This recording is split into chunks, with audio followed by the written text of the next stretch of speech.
नमस्कार दोस्तों, आज हम इस वीडियो में सतत करणी पर आधारित प्रश्नों को सॉल्व कराएंगे। और दोस्तों, ये 3-4 टाइप के सवाल हैं जो परीक्षाओं में बार बार पूछे जाते हैं। आज इस वीडियो को अगर आप पूरा देख लेंगे तो ये सवाल आपके कभी गलत नहीं होंगे। चलिए स्टार्ट करते हैं। पहला सवाल आपकी स्क्रीन पर दिख रहा होगा। √12 plus √12 plus √12 dash dash infinite तक जा रहा है।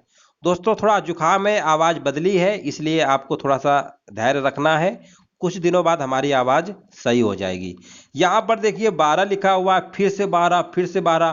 तो बहुत सारे लोग कह रहे होंगे ये तो हमने पढ़ा है ना, बहुत जगह पढ़ा होगा कि 12 प्लस में सीरीज लिखी है तो कहोगे 12 के दो ऐसे फैक्टर कर लो, गुणनखंड कर लो जिनका गुणनफल 12 आना चाहिए, साथ में डिफरेंस 1 का होना चाहिए। ये तो पढ़े होंगे। अब यहां पर देखिए जब प्लस की सीरीज होती है तो ये भी तो पढ़ा होगा कि जो बड़ा वाला नंबर होता है वही उसका राइट आंसर होता है। अब यहां पर अगर सीरीज माइनस में होती तो प्रोसेस तो पूरा यही है, ऐसे ही तोड़ना है, फिर छोटा वाला नंबर आंसर हो जाता है। ये आपने पढ़ा होगा, यहां भी दिक्कत नहीं होगी। अभी अभी जो सवाल हम कराएंगे ना उसमें आप बताइएगा कैसे तोड़ते हैं, ठीक है ना। अधूरी जानकारी बहुत खतरनाक होती है। यहां पर देखिए माइनस वाला है, माइनस वाला आ गया, कोई दिक्कत नहीं है। आप कहेंगे 12 को दो गुणनखंड कर लीजिए, 4 और 3, छोटा वाला नंबर लीजिए, टिक कर दीजिए, आपका आंसर आ गया। अब आप कह रहे होंगे तो सर जी हमने पढ़ा है बहुत अच्छे से, ये बहुत यूट्यूब चैनल में पढ़ाते भी हैं। कहेंगे 1 सेकंड में उड़ा देंगे। चलो इसको बताइए क्या होगा इसका आंसर। अब आप कहेंगे इसमें भी कोई दिक्कत थोड़ा है, 2 + 2 है। तो आप कहेंगे दो को अगर हमें दो गुणनखंड में तोड़ना है तो 2 × 1 में तोड़ देंगे, कोई दिक्कत नहीं है। अंतर भी देखो, आपने कहा अंतर 1 का आना चाहिए, इसमें भी अंतर 1 का आ रहा है, कोई दिक्कत नहीं है। प्लस की सीरीज है तो बड़ा वाला आंसर होगा, हमने भी कहा कोई दिक्कत नहीं, ये भी आपको आ गया, बहुत अच्छी बात है। अब हमने कहा सवाल नंबर जो अगला है, ठीक है ना, ये नंबर नहीं लिखा हुआ है, बाकी अगला सवाल है। यदि a बराबर √3 plus √3 plus dash dash infinite तक, तो पूछा गया है कौन सा विकल्प सत्य होगा। अब यहीं से स्टूडेंट घूम जाएगा, बोलेगा गुरुजी ने ऐसे पढ़ाते थे कि ऐसे दो नंबर में तोड़िए जिनमें अंतर 1 का बने, प्लस की सीरीज दी हो बड़ा वाला नंबर, माइनस की सीरीज दी हो छोटा वाला नंबर। अब इसको क्या करेगा, 3 को तोड़ेंगे ना दो भागों में तो तोड़ते तोड़ते थक जाओगे। ऐसे दो नंबर में ये ब्रेक ही नहीं होगा कि जिनमें से डिफरेंस 1 का आए। इसको सिर्फ ब्रेक कर सकते हो 3 × 1 में, और जबकि इसमें अंतर 2 का आएगा, इसलिए ये ट्रिक फेल हो जाती है। यहां पर 3 लिखा होगा तो भी फेल होगा, याद रखिएगा। अगर यहां पर 4 लिख दिया तो भी फेल होगा, 5 लिख दिया तो भी फेल होगा। अगर 6 लिखा है तो 3 × 2 होता है, इसमें तो काम करेगा, और 7 लिख दिया तो भी फेल हो जाएगा। तो बहुत सारे लोग क्या करते हैं ना, वो ऐसे ही सवाल करवाएंगे ना जिनमें अंतर 1 का बनेगा, और आप भी बड़ा खुशी झूम उठोगे, अरे हमने तो पढ़ लिया, अंतर 1 का आया, उड़ा दिया। जब इस टाइप के सवाल आएंगे ना तब आपको पता चलेगा कि हमने जानकारी कहाँ से पूरी अच्छे से नहीं पढ़ा है, कहाँ पे कमी रह गई जिससे हमारा सवाल गलत हो गया। तो दोस्तों, थोड़ा सा पहले हम आपको हल्का सा धैर्य रखिएगा, सिर्फ 1 मिनट का टाइम लेंगे। थोड़ा सा पहले हम आपको हल्का सा इसका बेसिक कॉन्सेप्ट बता देते हैं। ट्रिक तो आप सीधे बता ही देंगे, याद भी कर लेंगे, कोई दिक्कत नहीं है। चलो यहाँ पर देखो, हमने अगर ऐसे लिख दिया x बराबर, कोई दिक्कत नहीं है ना, p के फॉर्मेट में लिख दिया p प्लस √p प्लस, इस तरीके से लिख दिया, कोई दिक्कत नहीं होनी चाहिए। और ये सीरीज हमारी चल रही है इनफाइनाइट तक, ठीक है ना। अब हम क्या करेंगे, ये सीरीज तो यहीं तक x ही तो है ना, चाहे यहाँ से स्टार्ट करो चाहिए, तो ये भी सीरीज x के बराबर है। इसको अगर बंद कर लो तो ये भी p plus √p plus p, वही रिपीटेशन है। तो इसको हम ऐसे लिख सकते हैं, x बराबर √p अब प्लस x लिख सकते हैं, कोई दिक्कत नहीं है। आपको सिर्फ थोड़ा सा समझाने लिए बता रहे हैं, हालांकि ये थोड़ा सा समझा देंगे ना तो आपका बेसिक मजबूत हो जाएगा, नहीं तो रट्टा तो मारा ही देंगे, रट्टा तो मार ही लोगे, कोई दिक्कत नहीं है। x² बराबर आ गया p प्लस x, यहाँ तो समझ में आ गया। इसको थोड़ा इधर ले आओगे तो आप कहेंगे ये आ जाएगा x² माइनस का x माइनस का p बराबर 0। अब ये बन गया द्विघात समीकरण, सीधे धराचार्य जी का फार्मूला लगा दो। x बराबर क्या निकलेगा, x बराबर निकलेगा क्या होता है -b वाला तो ये है, माइनस पहले से ये तो 1 हो जाएगा। प्लस माइनस होता है कि नहीं होता, √b², b² करेंगे तो 1 आएगा, अब प्लस का 4p आएगा, 4ac होता है ना, 4ac, ये वाला c 4ac अपान 2a होता है तो 2 आ जाएगा। तो ये दोस्तों आपको रिजल्ट देखने को मिल गया, ठीक है ना। बस यही आपको बताना था। जब भी इस तरीके के नंबर में ऐसे लिखा हो और वो टूट ना रहा हो, अंतर एक का ना आए, तब ये आपको कॉन्सेप्ट से लगाना पड़ेगा। लेकिन आपको एग्जाम में इतना बड़ा डिटेल में नहीं करना है। बस आपको ये पता होना चाहिए 1 plus minus under root 1+4p/2 आता है। हमें प्लस वाला नंबर लेना है, इसको लेना ही नहीं है।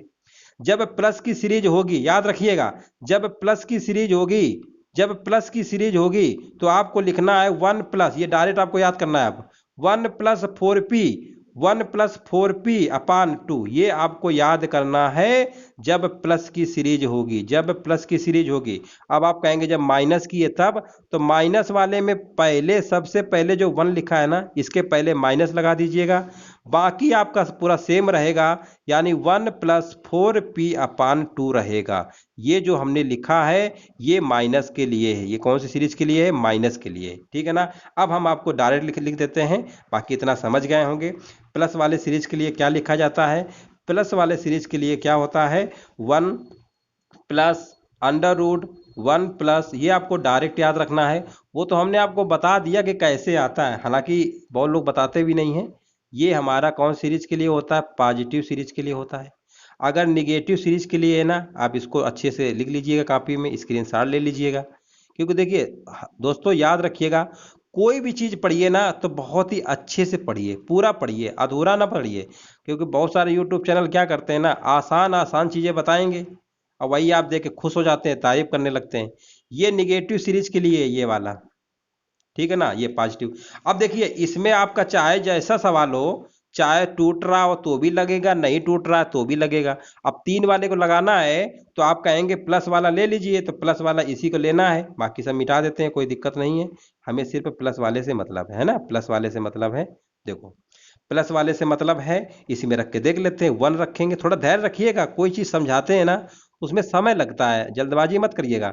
1 प्लस, अब पी की वैल्यू यहाँ पर कितनी है? 3 है, तो यहाँ पर कहेंगे 4 त्रिका 12 होता है। आप समझ लीजिएगा, बहुत ही बेहतरीन सवाल है। बट्टे में 2 आएगा।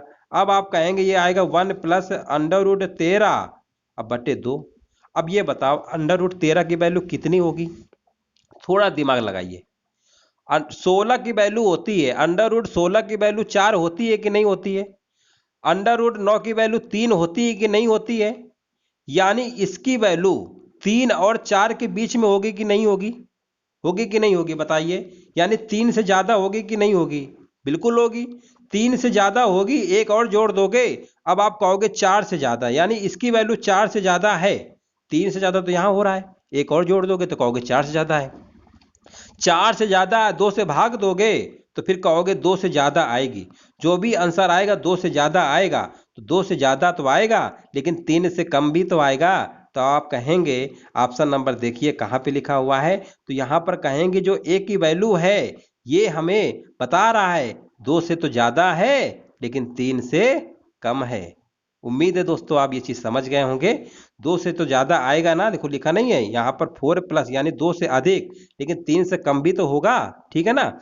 तो 2 से अधिक 3 से कम, यानी ऑप्शन नंबर डी के साथ इसका आंसर जाएगा, ठीक है ना। अगर ये इतना ताम झाम में नहीं लिखे होते तो फिर आपका ऑप्शन ये वाला सही हो जाता, लेकिन इन्होंने थोड़ा सा और ऑप्शन को मतलब कन्फ्यूजन भरा बना दिया है, तो आपको इस तरीके से लगाना पड़ेगा। चलिए आगे बढ़ते हैं, उम्मीद है समझ गए होंगे। चलिए इसी टाइप के एक सवाल और आ गया है, इसका देखिए वही ट्रिक लगाएंगे। एक्स बराबर हमने ट्रिक क्या बताया था, 1 लिखेंगे प्लस अंडर रूट 1+4p होता है, तो कहेंगे 4 आएगा, 4p का मतलब एक ही तो है ना, तो 4 गुणे 1 करेंगे मतलब 4 आएगा अपान 2। अब आप कहेंगे इसकी वैल्यू आएगी 1 plus under root 5, under root 5 की वैल्यू 2 से कुछ ज़्यादा आएगी कि नहीं आएगी बताइए? 2 से कुछ अधिक आएगी कि नहीं आएगी? तो 2 से अधिक है, यानी 2 से अधिक है, एक और जोड़ेंगे 3, यानी हम कह सकते हैं 3 से अधिक वैल्यू में 2 से भाग करेंगे तो ये आएगा 1.5, यानी 1.5 का मतलब होता है, 1.5 का मतलब होता है जो भी वैल्यू होगी 1.5 से ज़्यादा होगी लेकिन 2 से कम होगी। तो आप कहेंगे इसकी जो वैल्यू होगी 1.5 से अधिक का मतलब समझते हैं ना, 1.5 से अधिक तो है, ठीक है ना। इसकी वैल्यू कितनी आई? 1.5 आई, 1 तथा 2 के बीच में आएगी, 1 तथा 2 के बीच में आएगी, यानी इसका जो राइट आंसर होगा ऑप्शन नंबर तीसरा होगा। तो दोस्तों ये दो सवाल आपके लिए थोड़ा सा वैसे थे, समझाने में थोड़ा समय लिया है ताकि ये चीज़ें समझ में अच्छे से आपको आ जाए। ये वाला कॉन्सेप्ट आपको फॉलो करना है, आपका गलत नहीं होगा, ठीक है ना। चलिए इसको आप उसमें भी लगा सकते हैं, सब में लग जाएगा। अब यहाँ पर हम बात करते हैं, √9 के अंदर 9 है लेकिन ये सीरीज मल्टीप्लाई में लिखी हुई है। मल्टीप्लाई वाली बहुत आसान आंसर होता है, मल्टीप्लाई वाली सीरीज से आसान तो है नहीं। जितना नंबर लिखा है लेकिन सीरीज अनंत तक जानी चाहिए, ये भी याद रखिएगा। अगर अनंत तक जा रही है और जो नंबर लिखा हुआ है वही उसका राइट आंसर हो जाता है, ठीक है ना। कितना आसान है। अब यहाँ 8 8 लिखा होता तो 8 हो जाता, 6 6 लिखा होता 6 हो जाता। मतलब मल्टीप्लाई की सीरीज अगर अनंत तक जा रही है, कुछ नहीं करना है, जो नंबर दिया है वही उसका राइट आंसर हो जाएगा। अब इसमें भी एक सवाल बन जाता है थोड़ा कंफ्यूजन भरा, ये सीरीज तो चलो मल्टीप्लाई में तो लिखी है, इसके बीच में साइन किसका है, मल्टीप्लाई का ही है। अभी प्लस की थी सीरीज, माइनस की थी। अब मल्टीप्लाई में आपको सवाल दो प्रकार के देखने को मिले, एक तो सीरीज मिल रही थी अनंत तक, यहां पर अगर अनंत तक सीरीज जा रही होती तब तो इसका आंसर 6 हो जाता, लेकिन यहां सीरीज अनंत तक तो जा नहीं रही है। तब क्या करोगे, बहुत सिंपल तरीका है दोस्तों। अब इसका थोड़ा बेसिक डिटेल बताएंगे ना तो फिर बहुत ज़्यादा टाइम लग जाएगा। हम आपको सीधे शॉर्टकट बता रहे हैं क्योंकि आपको एग्जाम निकालना है, ज़्यादा जानकारी भी नहीं आपको चाहिए, तो सीधे हम इसको कॉन्सेप्ट बता रहे हैं। जो ये 6 लिखा हुआ है ना, 6 को ऐसे लिख लीजिएगा। अब आपको क्या करना है, जितने रूट लगे हुए हैं ना, रूट अंडर रूट का साइन उसको काउंट करिए, 1 2 3 4 5। आप कहेंगे रूट की संख्या कितनी है, 5 है। रूट की संख्या 5 है तो इसी को आप क्या करिएगा, बेस में रखिएगा 2, इसकी पावर में 5 चढ़ा दीजिएगा। याद रखिएगा जितने रूट हैं वो 2 की पावर में लगेगा, 2 की ही पावर में लगेगा, हमेशा याद रखिएगा, ठीक है ना। 2 की ही पावर में लगेगा तो 2 की पावर 5 कितना होता है, आप कहेंगे 32 होता है, आप 32 लिख दीजिएगा। इससे कम एक ऊपर लिख दीजिएगा, यानी एक तरीके से फ्रैक्शन में लिख दिया 31/32। पहले लिखोगे 32 हर में और उससे एक कम लिखोगे अंश में, तब आप कहोगे 6 की पावर 31/32 इसका राइट आंसर होगा, जो कि ऑप्शन नंबर बी बिल्कुल सही आंसर हो जाएगा। तो इस तरीके दोस्तों, अब हमें नहीं लगता है सीरीज में आपके इनफाइनाइट के मल्टीप्लाई के होते हैं, इनफाइनाइट की सीरीज मल्टीप्लाई में नहीं होती है। सीरीज प्लस की भी होती है, माइनस की भी होती है। प्लस माइनस की सीरीज में कुछ ऐसे नंबर आ जाते हैं जिसके फैक्टर नहीं होते हैं, तो उनको उसी तरीके से लगाना है जिस तरीके से अभी हमने बताया है। बाकी जिनके हो जाते हैं वो तो हर जगह यूट्यूब चैनल में खूब बताया जाता है, खूब पढ़ाया जाता है, तो वो चीज़ तो आप जानते थे, हालांकि ये भी जानते थे। आज आपको इस वीडियो में सिखाने का मतलब यही था कि जो दो सवाल हमने आपको √3 वाले √1 वाले करवाए हैं उनको आप अच्छे से समझ लीजिएगा। अगर कोई डाउट वगैरह हो तो कमेंट कर दीजिएगा, उसको हम फिर से अगले दिन बता देंगे। वीडियो देखने के लिए दोस्तों धन्यवाद।